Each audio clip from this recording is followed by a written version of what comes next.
Jadi baik, dapat kami jelaskan bahwa agenda hari ini adalah agenda penyerahan ya alat bukti dari kami tergugat 1 dan tergugat 2.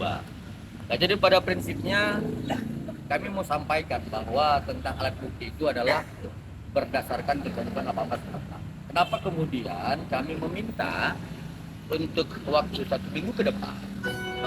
Karena kami tidak ingin alat bukti yang kami serahkan kepada majelis hakim adalah alat bukti yang tidak bersifat autentik.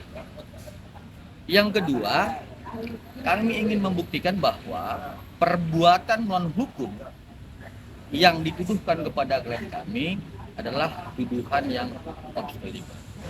Ya, saya pikir itu untuk sementara agenda yang kami sampaikan hari ini. Itu. Buktinya apa aja tadi tambahkan Bang? Silakan hukum. Ya, jadi begini.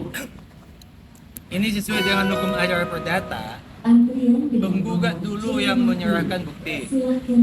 Barulah bagian kami tergugat menyerahkan bukti untuk menghadapi bukti mereka.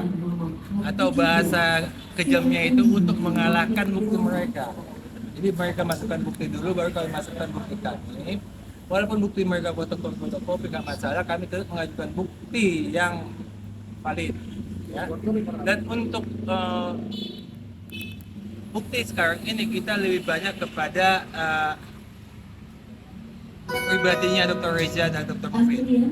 Tapi untuk minggu depan kita akan menyampaikan bukti bahwa Dr. Reza itu memang diperas dan buktinya itu otentik. Ya, supaya nanti terbukti bahwa Dr. Reza diperas, tidak ada istilah kerjasama, nggak ada kerjasama. Minggu depan kami akan memberikan alat bukti tentang untuk mematahkan yang sekarang sedang beredar yang disebut illegal access ya, seperti itu. Jadi kalau kemudian ya seseorang ingin membuktikan sebuah dugaan tidak pidana kemudian dituduh melakukan tidak pidana, negara kita ini akan hancur ya. Dr. Mufid sebagai tergugat 2 ingin menyelamatkan ya istrinya dari dugaan tindak pidana pemerasan. Kemudian nggak boleh dia dituduh melakukan tindak pidana illegal access. Ya, ini satu peristiwa pidana yang satu, bukan 2 ya. 1 ya.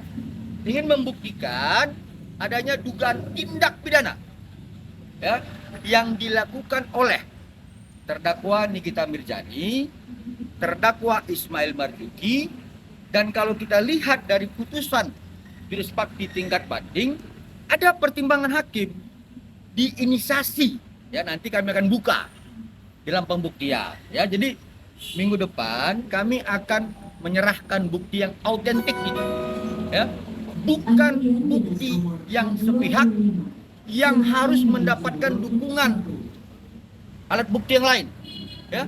Ini kita autentik kemudian membuktikan bahwa perbuatan melawan hukum itu adalah dilakukan oleh si penggugat, bukan klien kami. Seperti itu. Saya tambahkan ya supaya media juga jelas ya. Ini kan ibaratnya perbuatan melawan hukum. Ya.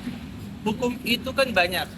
Ada hukum perdata, ada hukum pidana, ada ITE, banyak ya hukum ya.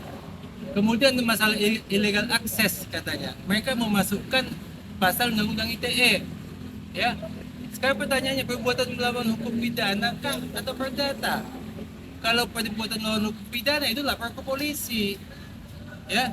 Kalau perbuatan hukum pidana, kalau memang legal access itu adalah masuk ke perbuatan hukum pidana, hukum pidana, jangan dimasukkan dalam hukum perdata. Karena yang masuk perbuatan melawan hukum perdata, hukum apa di hukum perdata itu yang dilanggar. Reza Gladys, saya ingin sekali menyaksikan persidangan nggak sih Bang? Karena ini kan belum pernah hadir ya sekalipun ya. Ya, jadi begini, hukum acara perdata itu kan tentunya ketika para pihak ya, penggugat maupun tergugat telah menguasakan kepada kami sebagai kuasa hukum, tentunya dalam hukum acara kamilah yang akan menghadiri proses persidangan. Itu pertama. Nah, kemudian kalau Dr. Reza Gladys klien kami dan Dr. Otobah Mufid tentu ya ingin hadir dalam persidangan ini, tetapi kami masih tidak memberikan izin karena ini akan menjadi satu hal-hal yang tidak baik, karena ini kan menjadi satu pusat perhatian. Nanti datang klien kami ke pengadilan dibilang menyuap-nyuap, dibilang ada apa-apa gitu ya. Nah, tapi kalau misalkan ini tidak menjadi hal-hal yang selalu didramatisir seperti film India, ya kami akan izinkan. Ini kan film India ini kan susah ini. Kadang disetting sana, disetting di sini. Klien kami dengan niat baik diarahkan tidak ada isu yang tidak benar. Jadi kami tidak izinkan untuk hadir di persidangan seperti itu. Yang pertama adalah pesan dari klien kami kepada masyarakat khususnya ya, bahwa apa yang dituduhkan kepada klien kami sebagai ya, pelaku usaha yang mendistribusikan, memproduksi produk sediaan farmasi ya, skincare yang tidak memiliki izin edar, itu adalah merupakan sebuah tuduhan yang fitnah, bohong ya. Tapi kalau memang benar apa adanya, silahkan. Dari tahun lalu ya, kalau kita berbicara 1 tahun 365 hari kali 24 jam, berapa ribu jam gitu ya.